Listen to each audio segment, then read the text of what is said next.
All right, welcome to another review. This one is very nice. It's, if you can guess from the side, no, it's not a boosted board. It looks like it, but it's not it.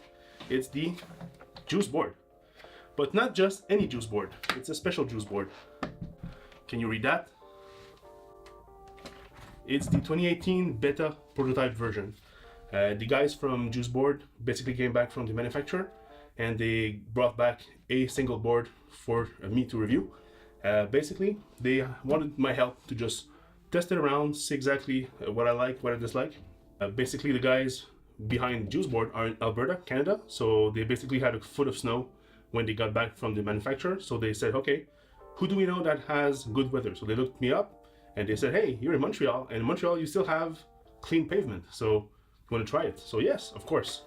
So I got the Juice Board 2018. Just by the looks of it, you don't see much difference. The same shaped deck, the same curvy deck, the same also trucks, the same wheel, 83 millimeters, 85/8 durometer. So that's pretty nice, pretty smooth also for riding. The difference basically is in the battery, the hub motors, and the control board. So the big nice feature about this 2018 model versus the last year's model is that this one has 40% more torque. It's much more powerful than what we saw on videos over the last year. Basically, this goes much faster. Every single mode has also been slightly updated. So I'm going to give you a little example in a few seconds. You still have nice thick shock pads on it. The motors are now also silent. And when I mean silent, I mean you almost don't hear them.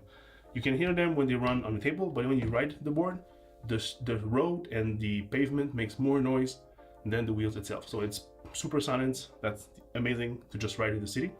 So yeah, the board is still waterproof. This specific model, being a prototype model, has just been assembled quickly by the guys in Alberta. So they asked me not to ride in the water, so I did not ride in the water. But it's still, as you can see, the same battery compartment that is sealed. You can see the same cables, the same hub motors that you saw last week that are basically waterproof. So that remains.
So I was able to reach 31.6 kilometers per hour on the Juice Board.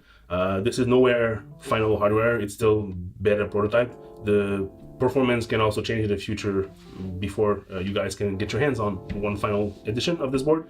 But still, 32 kilometers per hour, it's pretty nice. What's also very nice is the time it takes to reach that speed is very quick. So the torque really gives you a boost that you didn't have before. No pun intended for boosted. Also, the cool thing is that the board still feels great. That's one thing I noticed last summer is when I got the Juice Board. The feeling is great. When you ride this board, it's very fun to ride. It's very comfortable. The wheels absorb a lot of the shock. The shock mounts also helps. The shape of the board makes it very nice to also carve in the streets or on bike paths. That's amazing. The little flakes that you have on the board also helps. I really like this board. It's not as flexible as a boosted board, but it's pretty damn close, and for the driving experience itself, this really is beneficial because even at high speed, there's no wobble, there's no problem for that. It's very stable, very great. So the remote itself hasn't changed much since last June. The only difference I can see physically is that the finish is now matte, so it's a little bit more tackier. It feels better in the hand, so that's great. The same kind of little rubber thingy to go up and down. Still have the on off on the right and high and low on the side. And if you want to change the mode, you have to go in the battery compartment. Right here, there's a little switch that goes from turtle to hare. So if you want to go faster. So just to give you an example of what I mean when I said that all the speeds are now better. If you go into the slowest modes, you have a little bit of a learning curve. Basically, the curve at which the speed increases is very gentle. So if you are a first-time rider, this is very easy to ride. Let me give you an example. So the board is now on. The remote is set to low in the turtle mode. So that's what you get.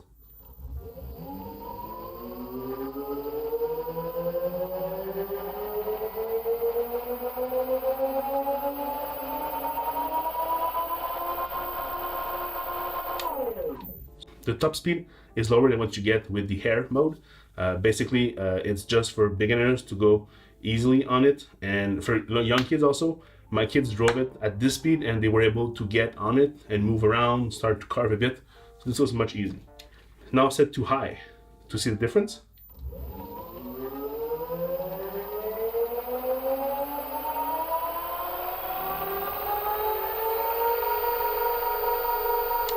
So then again, acceleration is still gentle, a bit faster, and you can reach a much faster speed with this.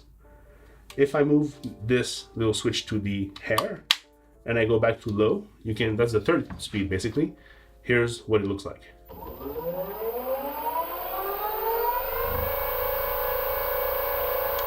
So much faster, quicker also. And then when you get into the high mode, that's the one I like. That's the one that gives you the torque, but not too much torque. Basically, when you put it down and go straight forward, you still have plenty of room to keep your balance and not fall off the board. So you get to the top speed as fast as the board can carry you. Basically, I'm a heavy guy, so it also takes a lot more time for me to get a speed versus a small skinny guy. But in the end, the experience is great, the power is there. I can get to the top speed quite easily. I can carve my way around the city, going around cars and traffics.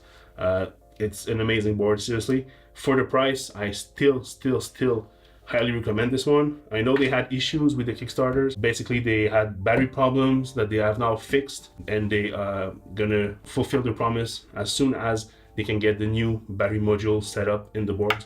So it's just a matter of time before everything sorted out for you guys. I know it sucks, especially for people who wanted to ride this board before winter. You were expecting to get your board in October. I know in Canada we had a very nice fall season. It was quite hot compared to usual seasons like that, and we were able to easily ride the board until early December. But next year, for sure, this will be a top seller again. I don't know if they're gonna do another Kickstarter or they're gonna do something special for you backers, but basically this board is great. I've been told that there's a few options coming up for this board. I'm not sure what I can tell you. Basically, it relates to the performance of the board and perhaps something in relation to the range. So you'll have to wait a bit to get more details on that. Yeah, so that was my review of the Juice board 2018 beta. So it's a pre-production prototype that's basically going to be available for next year. They still have some things to fix with it. They can also make the performance even better. But still, it's a great board. As is right now, I could drive this all day and I would have loads of fun. It's very amazing what you can do for the price. It still is not a boosted board by no means. Not as powerful, not as much torque in hill climbing, but I could still get into 35% grade small hills and go uphill no problem. And for some smaller hills, like 20 to 25 to 30%, I was even able to accelerate going uphill, so that was great. Apart from special situations where you would have like a super steep hill that is super long, anything else this board can handle no problem. In terms of range, like I said with my previous review for the Cool Wheel, basically this board being ridden in during wintertime here in Canada, in Montreal, it's very cold for the batteries, so it usually affects the range quite a lot. I've read that those battery modules can go from half of the capacity to a quarter of the capacity when it's cold. So there's no surprise that this board did not give me the promised range. But still, I was very surprised to see that I could go from home to work, which is about a 4.4 kilometers run, and still have the battery light blinking green, which means it's 50 to 100%. So I still have more than half of my battery left. So I could, in theory, go from home to work in the morning and from work to home in the evening on a single charge. So for me, that's the baseline you can set for a great capacity board. With this baseline set, you can go all day without any problem, at least if you have the same commute as me. But still, the board surprised me in cold weather, -3, -4, -5 degrees, -7 even one day. I was able to go all the way to work and still have more than 50% of the battery. All right, that's it for my review of the prototype JuiceBoard 2018. Leave a comment below if you have any questions. I think I covered most of the important features here. Let me know if you have any questions. Thumbs up if you like it. If you love it, subscribe to my channel. Expect more gadget and more skateboard reviews. So let me know if you have any questions. Have a nice day.